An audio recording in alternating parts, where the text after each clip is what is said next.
Shalom and good day all, this is the Healing29 back again for another indie comic review, and in this indie comic review I'll be covering Dan Didio's Defenders of the Earth, issue 6. Starting off with first things first, does this cover in any way, shape or form connect to something that is happening inside of the story?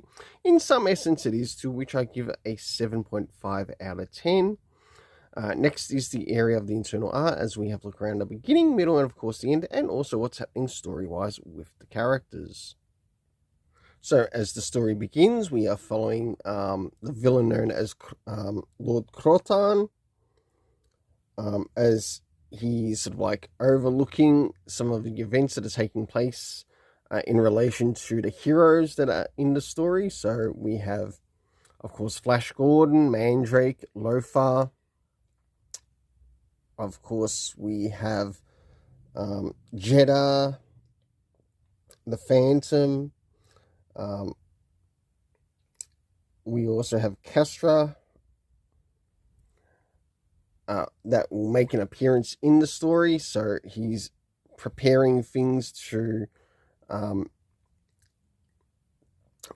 getting some more things done in relation for Ming to sort of like intervene and try to take the upper hand in what is happening with the villains.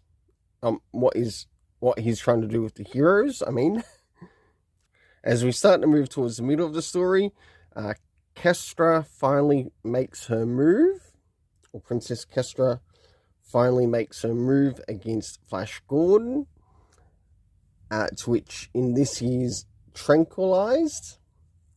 And a little bit further towards the end, we end up catching up with the rest of the members that make up the Defenders of the Earth. So we finally catch up with the character of Mandrake, who's doing a bit of work at the hospital, and of course his apprentice Kashin is there. I remember this character of Kashin actually being a little bit younger in the animated series, though it's surprised to see him here. So it's interesting to see what Dan Didio is doing with the character. Then of course we get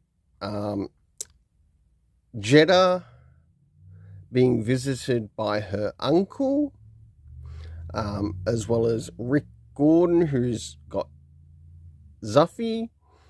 I forget Lothar's son's name. It would have been nice if it was acknowledged in this story. But apart from that, does it take away from the really good art in the story? Not at all. I definitely want to get the next trade paperback that connects to this series. But for the overall rating of the internal art, I give it a 7.5 out of 10. Next is the area of the story. First things first, do we get anything time-wise? No, we don't. Next is the locations. Of course, we learned that a lot of this is taking place in the location known as the Seven Nations, and also a hospital that is visited. We don't get the name of the the headquarters where Crotan is at, Lord Crotan. But moving into the last thing, and that is the cast of characters. We have Flash Gordon, Lothar, Phantom, Mandrake, Castra, Lord Crotan, Kashin, Rick Gordon, Zuffy, and Jeddah. And it's a bit of a pity that we don't get the name of Lothar's, I think it's his son, in the story. It would have been really good in this, but overall I'm enjoying what's here, and I give it an 8 out of 10. Until then, let's keep it colourful and have yourself an awesome day.